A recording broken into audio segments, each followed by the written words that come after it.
McGee, Moody.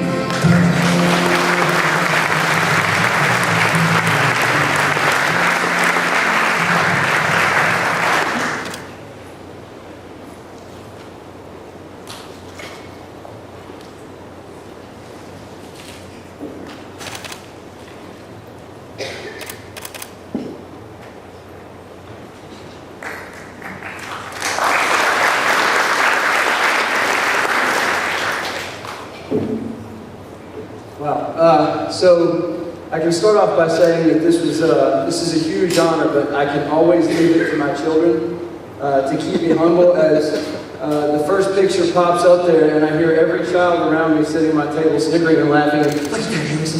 Yes, I can always count on them to keep me a little bit humble, but this is a huge honor and I really appreciate the opportunity to stand before you tonight. I thank the committee.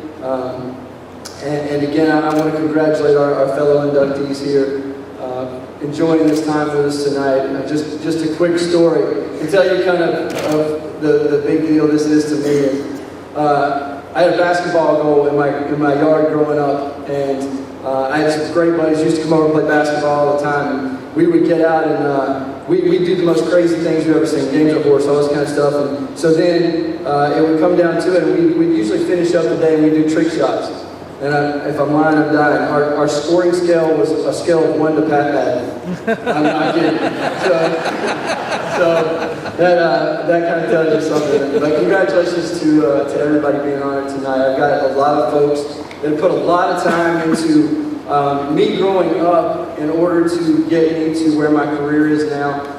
Starting with my parents, my father taught me really on at an early age what a huge deal work ethic was, and how hard work was going to take you wherever you wanted to go, but without it, you weren't getting anywhere.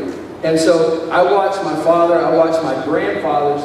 One grandfather worked in the coal mines, the other one's got up at 3 o'clock in the morning to go drive a bus in Atlanta. Hard work was it. That was what mattered. That's what you had to do. I had a mother who sacrificed more than she gives herself credit for. Literally, what was it, I was 12 years old, came back, and there had been a really bad car accident. She was picking me up from swimming. My junior year in high school, we were getting up at 3:45 in the morning, and there was no year-round program in Albertville at the time, so we had to drive to Huntsville. She would get up and she would drive me to Huntsville, 3:45 in the morning. I would go in and practice. She would sleep while I was practicing. I would come back out, she would drive me back, and I would go to school all day, and then she would drive me back that afternoon. I would train again. We'd come back home, and I'd do my homework on the way back home at night. That was our life for 2 years, 3 years, until I learned how to drive. I think that was the happiest day of her life when I actually got my driver's license. So my coaches, all the way from the time I was younger to now, that just played a huge role in my life. But you heard Fran Norris, Rick Kobe, who was one of the reasons I got into coaching after I finished swimming. But Paul McGee, who was at the time when I was at Alva High School, was the head football coach.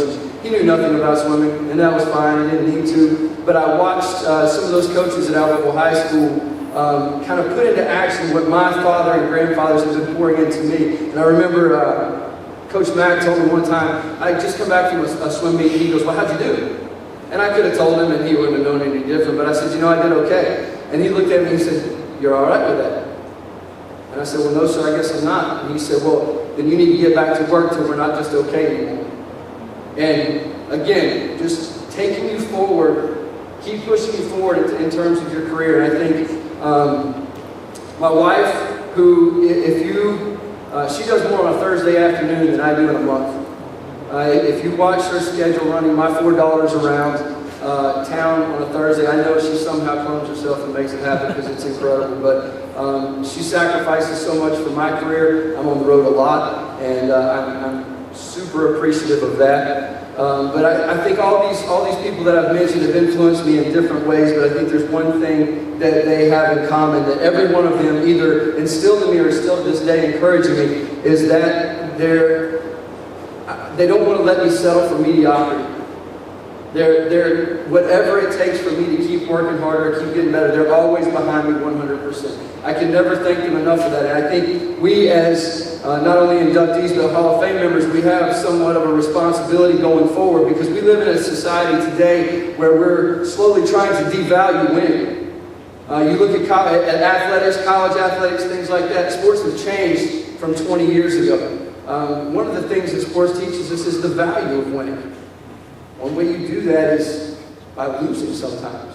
And we live in a society today where losing, we don't want to hurt anybody's feelings. We've lost that. And I think it's our responsibility as those that are standing up here and are being recognized as people who would not settle for mediocrity to pass that on to future generations, because if we had been okay with just kind of rolling through and doing the bare minimum, we wouldn't be standing here right now.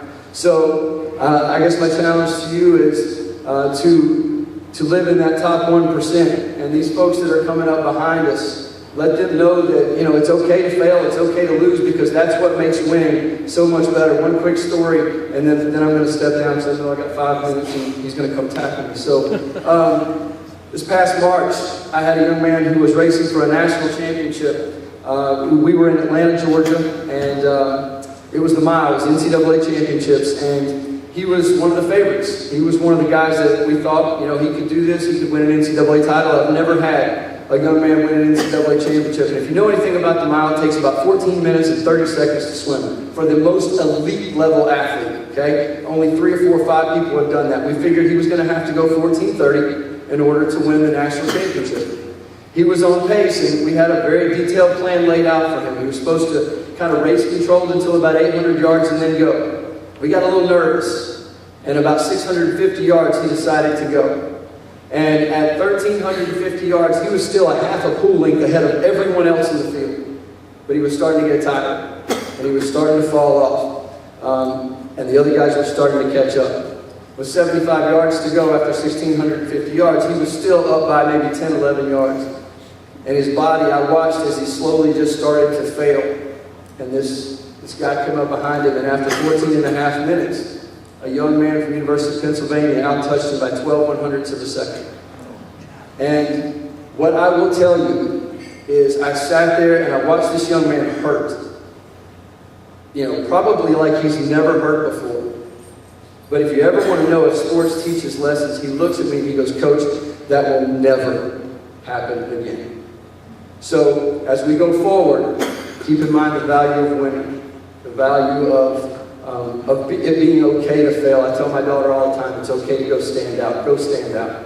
So my challenge to you is let's make sure the people coming up behind us know that it's okay to fail, because that makes winning so much better. Thank you guys so much for giving me the opportunity tonight.